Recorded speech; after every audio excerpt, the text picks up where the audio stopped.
எதிர்கொள்ள எல்லா கேள்வியும் கேட்டு என்ன திரும்ப போட்டு தள்ளுறது பிளான் பண்ணிட்டு நினைக்கிறேன்.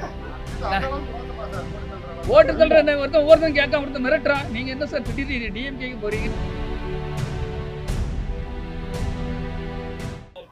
மக்கள் அதாவது விஜய் ரசிகர் மன்றத்துல இருந்து மக்கள் இயக்கமா மாறும்போது நீங்க பயணிக்கிறீங்க. அப்படியானதுல ஒரு நிர்வாக செயல்பாடுன்னு ஒண்ணு இருக்குல்ல, அதாவது மக்களை அணுகுறது அவங்களுக்கான செயல்பாடு.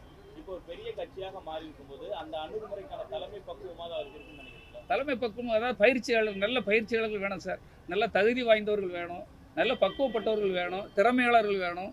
அவர்களை அதாவது ரசிகர்களை வழி நடத்தணும் சார். ஒரு வருஷம் ஆட்சி கட்சி ஆரம்பிச்சு அவர் பண்ணலைன்னா அவருடைய தவறு தான். தலைமை சரியா இருக்கணும். அதாவது தலைமை சரியா இல்லைன்னா எப்படி தொண்டர்களை வழி நடத்த முடியும்? அவர் அதுக்கு பக்குவப்படணும். அவர் வரணுங்கிறத என்னுடைய ஆசை சார். நல்லபடியா வரட்டும். ஆனால் என்னுடைய பயணத்தளத்துக்கு அது சரியான இடம் இல்லை. எனக்கு இங்க ஒரு நல்ல அங்கீகாரம் தாராங்க. கூட்டம் வரதெல்லாம் கண்டிப்பா ஓட்டா மாறாதுங்க. கூட்டம் ஒரு 2 நாளைக்கு முன்னால சினேகா ஒரு ஃபங்க்ஷனுக்கு போயிருக்காங்க டி நகர் பக்கம். அவ்வளவு டிராபிக் ஜாம், மொத்தமா ஜாம் ஆகி நிற்குது. ஒரு நடிகை எங்க போனாலும் நடிகை பார்க்கறதுக்கு அவங்க ரசிகை மட்டும் இல்லை, எங்க ஒரு பூ வியாபாரி, தொழிலாளி எல்லா வேலையும் போட்டு அந்த நடிகை பார்க்க போவாங்க. ஒரு நடிகர் வந்தாலும் நடிகரை பார்க்க போவாங்க.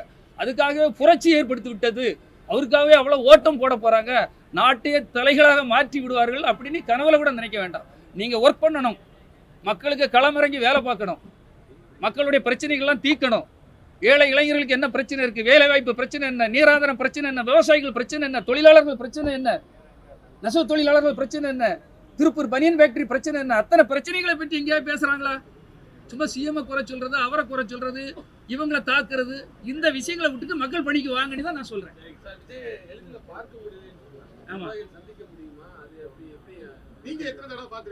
இல்ல விஜய் ஆரம்பத்தில் நம்ம கூட இருக்கும்போது நல்லா பார்த்தோம். இன்னைக்கு நிறைய பேர் பார்க்க முடியும். அதான் சொல்றோம்ல, நிலவு நம்ம பார்க்க முடியாது சார், ரசிக்க தான் முடியும். நீங்க கீழே இருந்து மக்கள் ரசிக்க மட்டும்தான் முடியுமே தவிர நிலவை எப்பவும் பார்க்க முடியாது. நிலவும் கீழே வராது. கனவு கண்டா கூட நீங்க என்ன ஏக்கம் நடந்தாலும் நிலவு வராது. நிலவு போலதான் நடிகர்கள். அது மக்கள் தான் அதுக்கு தீர்மானம் பண்ணணும். வரும் எலெக்ஷன்ல எனக்கு என்னன்னா, நான் எதுக்காக திமுகவில் போய் நடந்த கட்டமைப்பு சிறப்பாக இருக்குது, ஆட்சி சிறப்பாக இருக்கிறது, நிர்வாகம் சரியாக இருக்கிறது. தமிழக மக்களுக்கு இன்னும் எத்தனையோ சவால்கள் இருக்கு, பிரச்சனை இருக்கு, சிக்கல்கள் இருக்கு. அதை தீர்க்கணும்னா இன்னைக்கு 234 தொகுதின்னு இலக்குன்னு சொல்றாங்க. எனக்கு தெரிஞ்சு 224 தொகுதிகளிலும் திராவிட முன்னேற்ற கழகம் வெற்றி பெறும். அந்த வெற்றி பெற இடத்துல நாமளும் இருக்கும்போது நிச்சயமாக எனக்கு என்னை சார்ந்த மக்களுக்கு நல்லது செய்ய முடியும் என்பதற்காக தான் நான் இந்த இயக்கத்தில் இணைந்திருக்கிறேன். ஆமா, கரூர்ல செத்து முடிஞ்சு ரொம்ப நாள் ஆயிடுச்சு.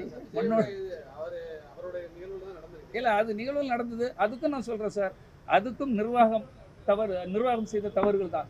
2ஆம் கட்ட தலைவர்கள்லாம் யாரும் அங்க நிற்காம போற, அதாவது உன் கல்யாண வீட்டுக்கு கூட்டிட்டு நீயே இன்வைட் பண்ணிட்டு அதுல ஒரு விபத்து நடந்தோடனே நீங்க அவ்வளோ வீட்டுல அவ்வளோ போட்டு ஓடனா எப்படி இருக்கும்? அந்த 2ஆம் கட்ட தலைவர்கள்லாம் எப்படி போட்டு எங்க போனாங்கன்னே தெரியல. செல்போன்லாம் சுவிட்ச் ஆஃப், இந்த இணைப்பு உபயோகத்தில் இல்லைன்ட்டு வருது. அப்ப இது ஒரு தலைமை பண்புக்கு அழகு இல்லை. இதைத்தான் சொல்லிக் கொடுக்கணும். ஒரு பிரச்சனை அங்க நிற்கணும், அவன் தான் தலைவன். நான் உங்களுக்கே தெரியும், எல்லாம் யார்கிட்ட கேட்டுக்கிட்டே தெரிஞ்சுக்கிறதுக்கு இருக்கீங்க. எதிர்கொள்ள எல்லா கேள்வியும் கேட்டு என்ன திரும்ப போட்டு தள்ளுறது பிளான் பண்ணிட்டு நினைக்கிறேன். ஓட்டு தள்ளுற ஒருத்தன் கேட்காம ஒருத்தன் மிரட்டுறான். நீங்க என்ன சார் திடீர்னு டிஎம்கேக்கு போறீங்கிறா? இது ஜனநாயக நாடு, ஜனநாயக உரிமை. எனக்கு உரிமை இருக்கு, எங்க வேணாலும் போவேன். நான் தனியாகவும் நிற்பேன். அதனால என்ன யாரும் அது பிடி சொல்லுங்க யாராலும் தடுக்க முடியாது. அது உங்களுக்கு தெரியும். நம்ம நல்லதுக்கு கூட நிற்போம், அவ்வளவுதான். செய்திகளை உடனுக்குடன் தெரிந்து கொள்ள கீழ்கண்ட கேபிள் மற்றும் டிடிஹெச் நெட்வொர்க்குகளில் எம்நாடு செய்தி தொலைக்காட்சியை காணுங்கள். பாதகம் செய்பவரை கண்டால் நாம் பயம் கொள்ளலாகாது பாப்பா.